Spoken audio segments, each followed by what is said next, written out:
Greetings YouTube and welcome back to my channel. You find me in beautiful Northamptonshire, riding my favourite green lane, where I am going to attempt to elevate my vlogging videography. Pun intended. I'm trying out a new drone. Let's have it!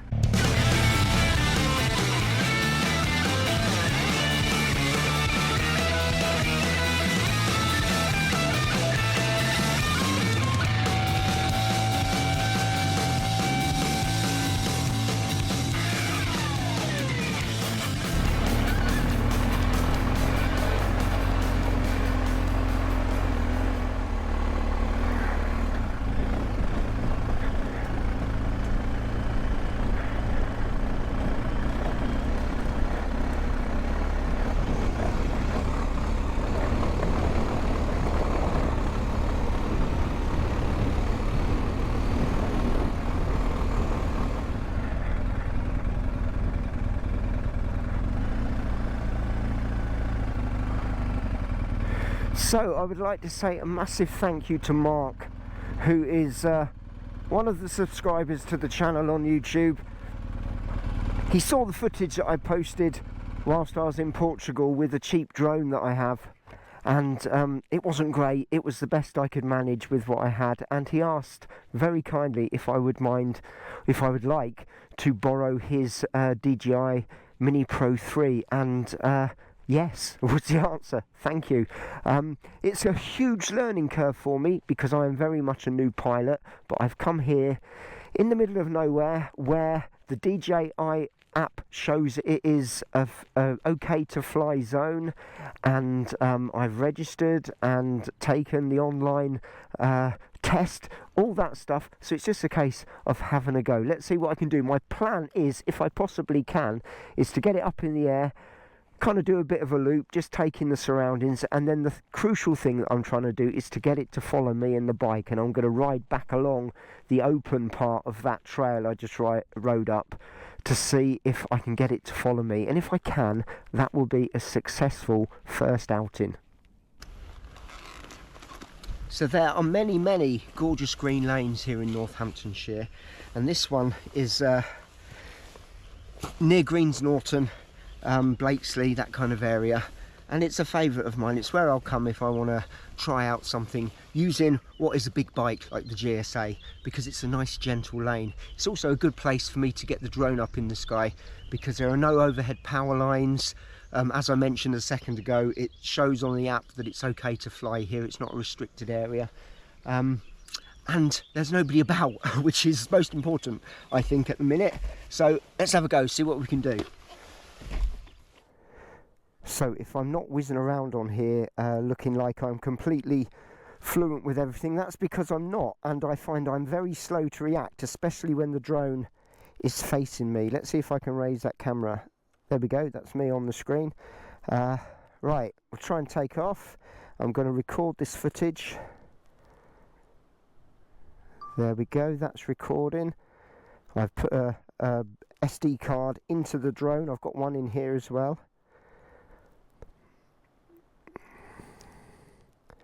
So take off, and the drone should take off, and it has done. Let's just lower that a little bit so it can see me. Right, see if I can fly back and up. That would be good.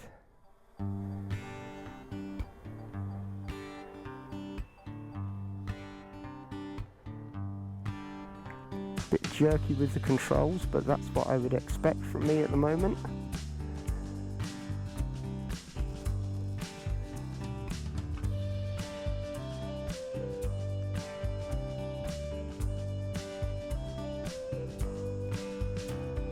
And there is the beautiful Northamptonshire countryside. That's my drone going up in the air.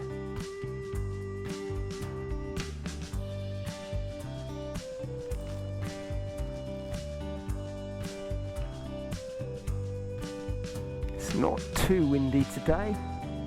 I'm going to slowly rotate it around.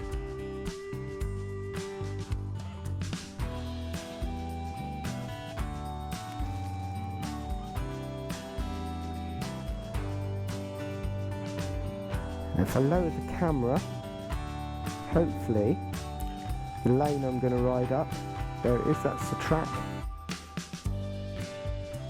That's come into view. Right, I'll continue spinning it round and bring the drone back to me then.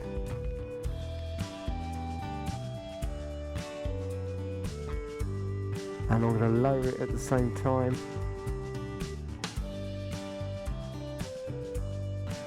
No, I'm not lowering it, I'm going backwards. That's because I'm getting confused. Now I'll lower it. So from the little go I've had with this, I found that it's my reaction times are pretty poor at the moment. Lots of practice is required. There I am on the screen, and I have to really think when it's facing me and everything's back to front. I find that quite a challenge. What I'm going to need to do is get myself some spare batteries for this as well. Let's raise that camera ever so slightly and fly it towards me.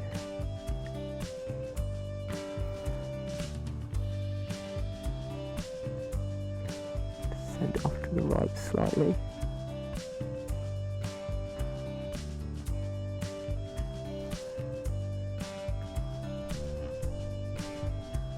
So far so good. Right, let's bring it down.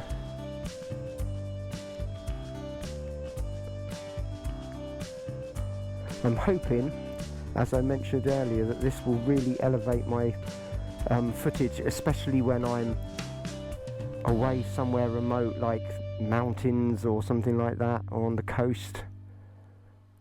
Right, I'm going to bring it back down and then see if I can get it to follow me.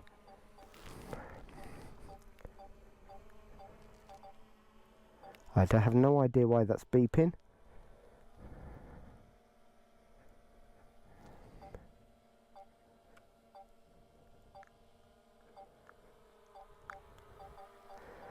And get it to land. Landing.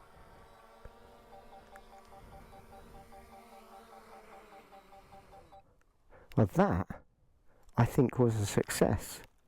So what I had to get to make this usable for flying the drone behind me automatically was a means of fixing the controller in front of me. So from Amazon, for about £10, this attachment here goes on the back of the controller. It's a handlebar mount, and then I can just set it going and forget all about it, hopefully, and concentrate on riding.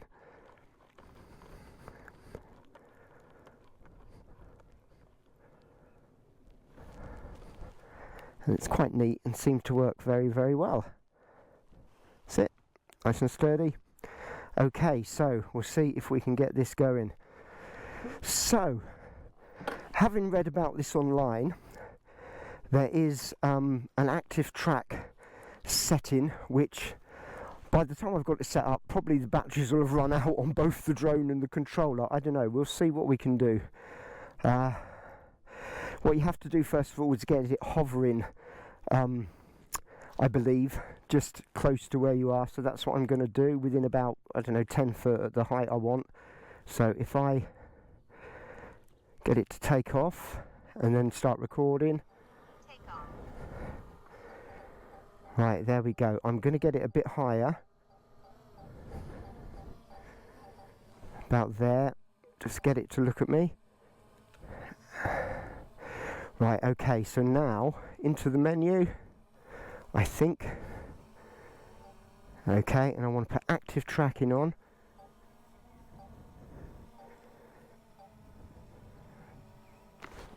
Which I need to find. Hello. Come here. Oh gosh, come here. Come here. Come here. Come here. Hello.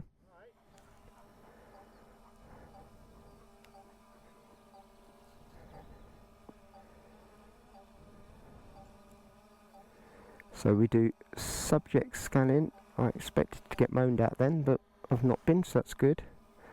Subject scanning, and go back to here, and then if I click on this, it will recognise me. Do active track, that now I believe is going to follow me, so we'll see if it does. I was going to go up that way, but given there's somebody walking up there, I'm going to go that way.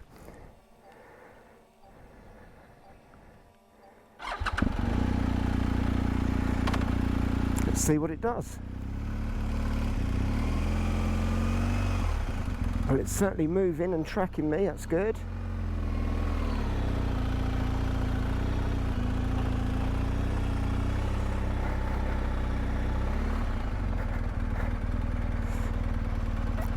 That is it.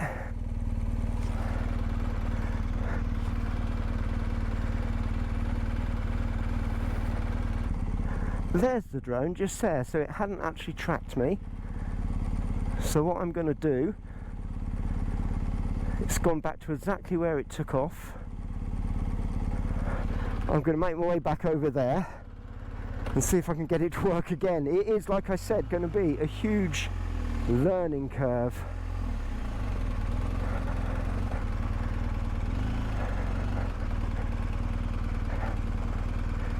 I won't be taking it up that. That's way too enclosed. I think I'd just be losing it if I did that.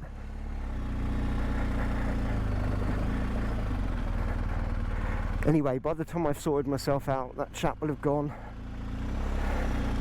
Hopefully. There we are, back into the frame.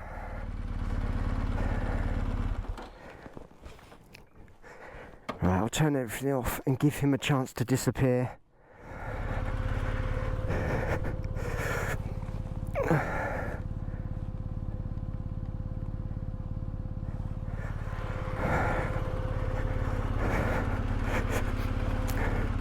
So, last attempt of the day, I think.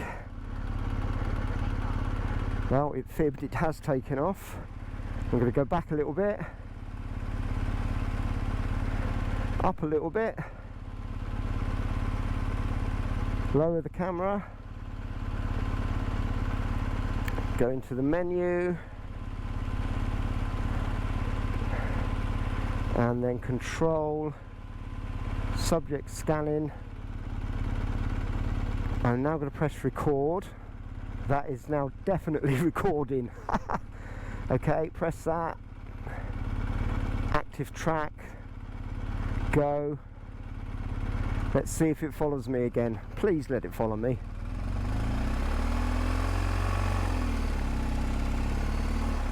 Yep, it is. There we go.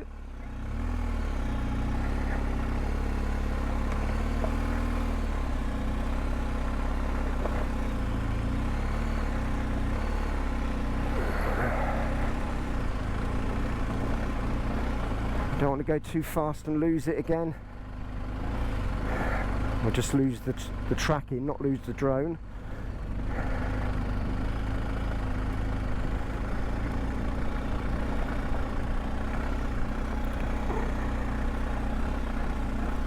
Right, I'm just going slowly.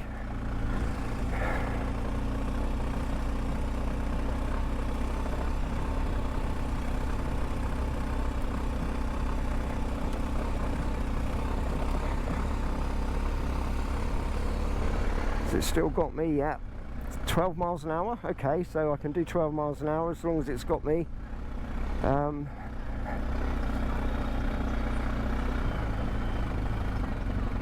Right, the problem we had then was